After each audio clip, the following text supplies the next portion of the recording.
Okay, next in geometry, our lesson is called Proof Formats, the Indirect Paragraph Proof. Okay, our goal for this lesson is to write the negative of a statement and prove some simple statements using the indirect method or contradiction.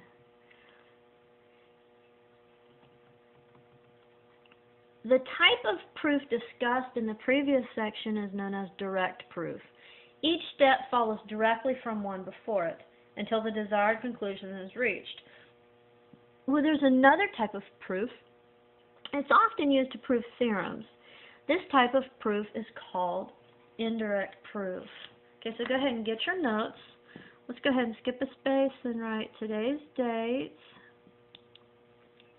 And this is called indirect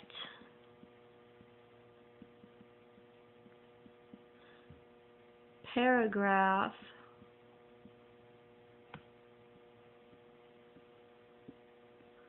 proof. And the reason it's called indirect paragraph proof is because normally it's in the form of a paragraph. A paragraph form of indirect reasoning often seems more natural than a two-column proof. In a direct proof, we take the given information and follow a logical step-by-step process until we arrive at the desired conclusion. An indirect proof, however, we do it a little bit differently. In an indirect proof, we assume that the negative of the conclusion is true. We then reason logically step by step until we come to the conclusion that either contradicts the proof or it establishes the proof. Okay? So remember your negation table? You don't have to write this. This is already in your notes. But remember your negation table? Negation. We said that this is P, this is not P. So if P is true, negation P is false. It's the opposite.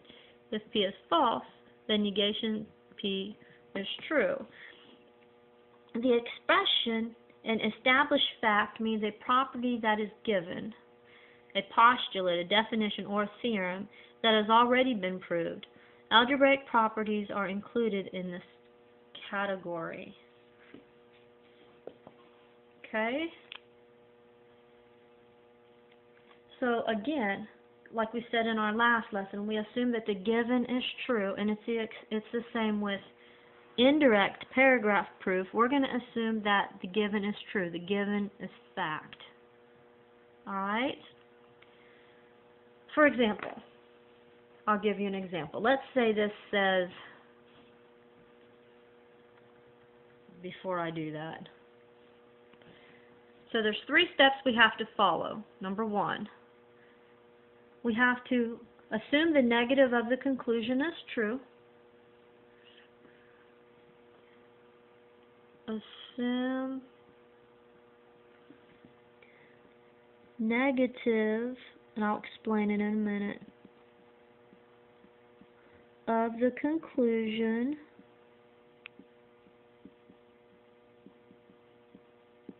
is true.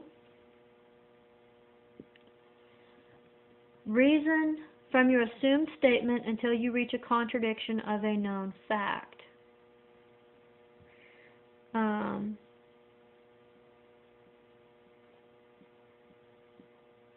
Until you prove it true or false.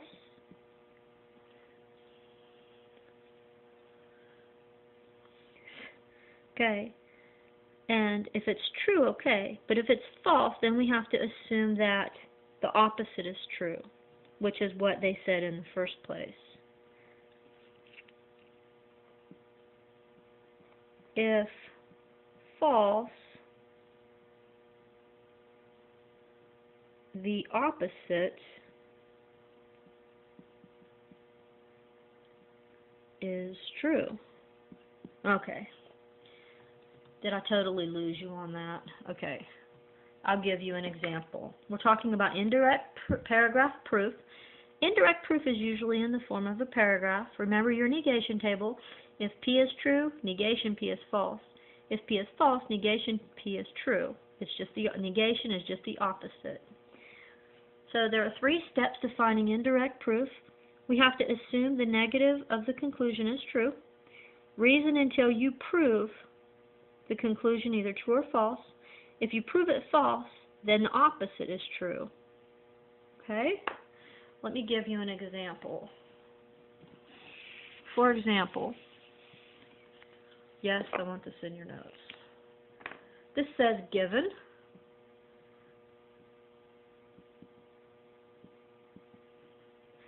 A equals B.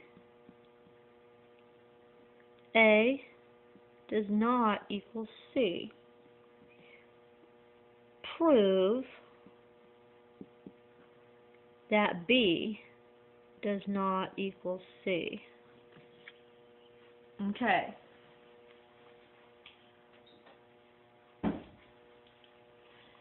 Now, I know you look at this and you think, well, that's obvious, but just for the sake of discussion, we're going to prove it.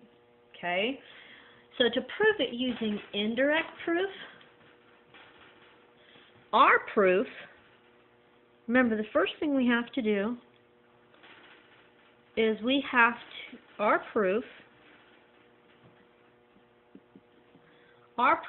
says assume the negative of the conclusion is true. Okay, this is the proof B does not equal C. So we're going to have to prove that B equals C. Okay? Okay.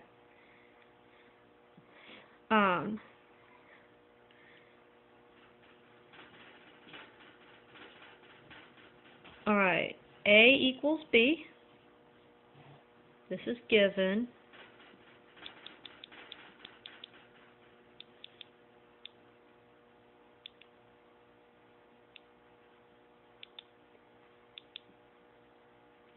B equals C.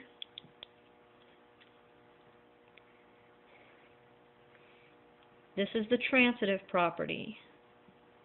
Transitive. Remember the transitive says if A equals B and B equals C, then A equals C.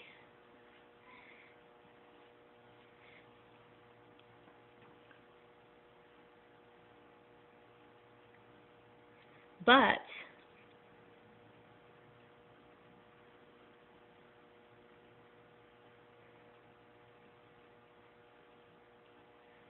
just a second. If B equals C, then the transitive property would say that and A equals C. Remember, the transitive property says if A equals B and B equals C, because that's what we're trying to prove, then A equals C. But look, they told us that A didn't equal C, so that's a contradiction. So this right here, I wrote too big. This A equals C is a contradiction. So I'm going to write contradiction.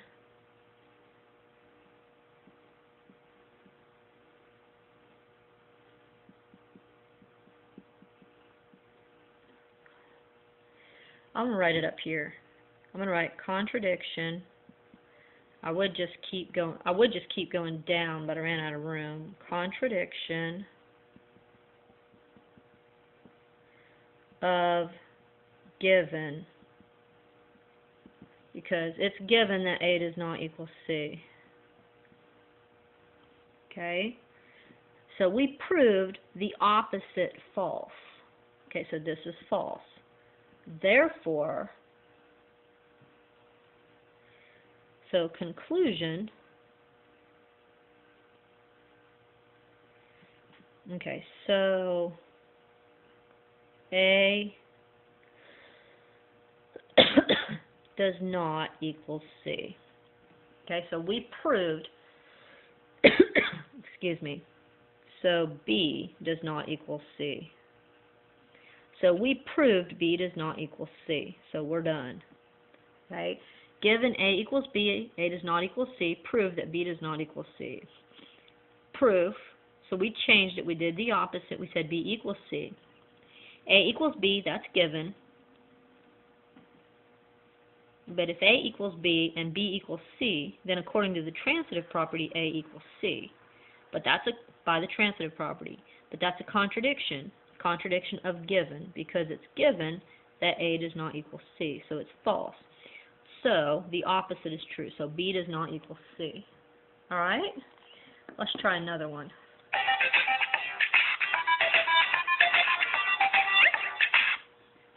Let's try another one. All right. Let's say prove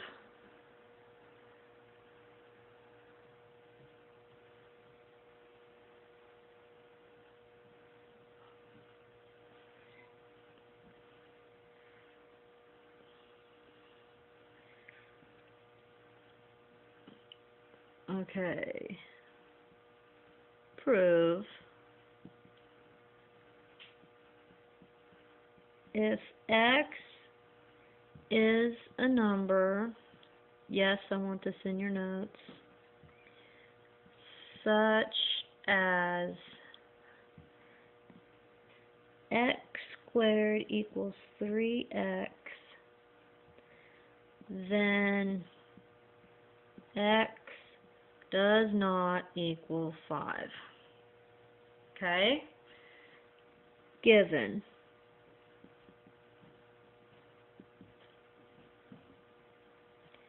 Okay, what is a given? Do you remember? Everything before then is a given. So we know X is a number and X squared equals 3X. So X is a number and X squared equals 3X. Okay? Now it says prove. Which part of my statement is the prove statement? Do you remember? It's after the word then. This is my prove statement. So I have to prove X does not equal 5. Alright? But we're going to use this, we're going to do indirect proof to prove this. So we're going to prove, I'm going to put the word proof. We're going to prove that X equals 5. Okay? And how do we do that? We get the problem, X squared equals 3X. And this says X equals 5, so let's put 5 there. So wherever X is, we're going to put 5. 3 times 5. And this is by substitution. Okay, X squared equals 3X. This is given. This is going to be substitution. And I don't care if you abbreviate, that's fine. 5 squared is 25. 3 times 5 is 15. Does 25 equal 15? No. Okay. No, this is false. See, so we proved that X does not equal 5. So, X does not equal 5. Okay, so we proved this is false. So we're done. Okay, do you kind of understand how to do this? Okay, so remember, to write an indirect proof, we have to assume the negative of the conclusion is true. This is my conclusion, so I have to assume the opposite is true. Reason from your assumed statement until you reach a contradiction or until you prove it. We reached a contradiction. Both times we did it, we reached a contradiction. This is the given. Using substitution, we multiplied it, and that's false, so we reached a contradiction. So, since this is false, by the negation property, the opposite must be true. Okay? All right.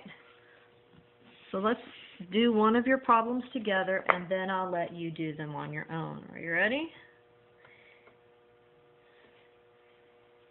Let's do number...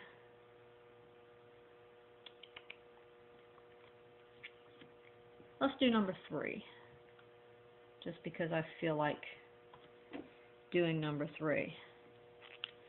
Okay, given. This says a triangle cannot have 2 right angles. A triangle, this is number 3, sorry, cannot have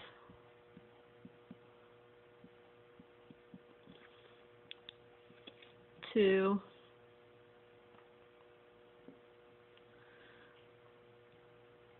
right angles. Okay? I better not do that. I don't want to confuse you. 2 right angles. Alright? So, this is the given. So, what do you think I'm going to have to prove? I'm going to put proof. I'm going to have to prove the opposite. So, I'm going to have to prove that a triangle has 2 right angles, right?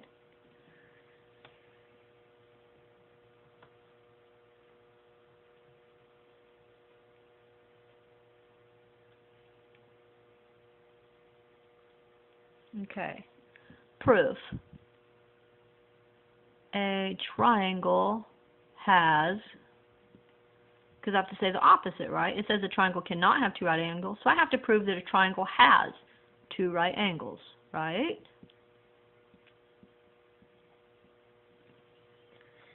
Alright.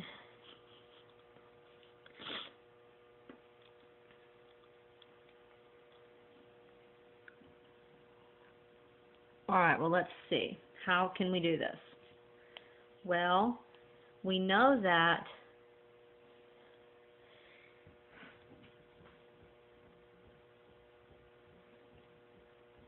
if a triangle has a right angle, we know that, okay,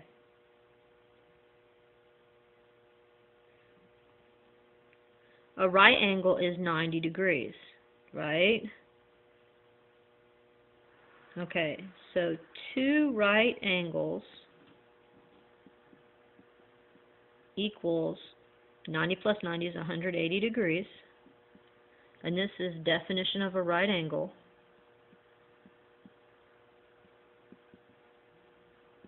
Because we can use definitions, right?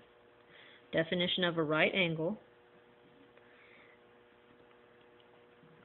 And that's only 2 of the angles. So this means that if you add the third angle to it, it's going to be more than 180 degrees. Okay, a triangle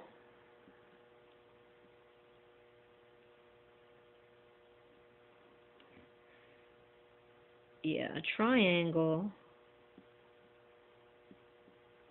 equals 180 degrees. Remember, this is a definition of a triangle. Okay. So, a triangle with 2 right angles is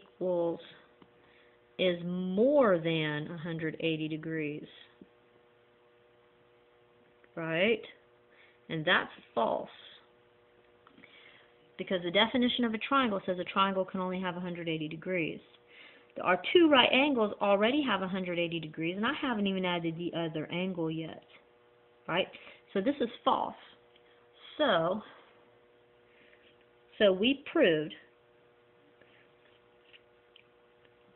that a triangle cannot have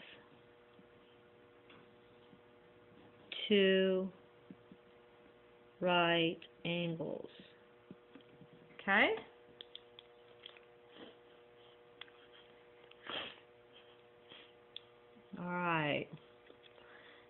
I know this is a little tricky. Should we do one more together? Let me look. No, I think we're good. Alright. I want you to go ahead and do this lesson. Take your time. Study your notes.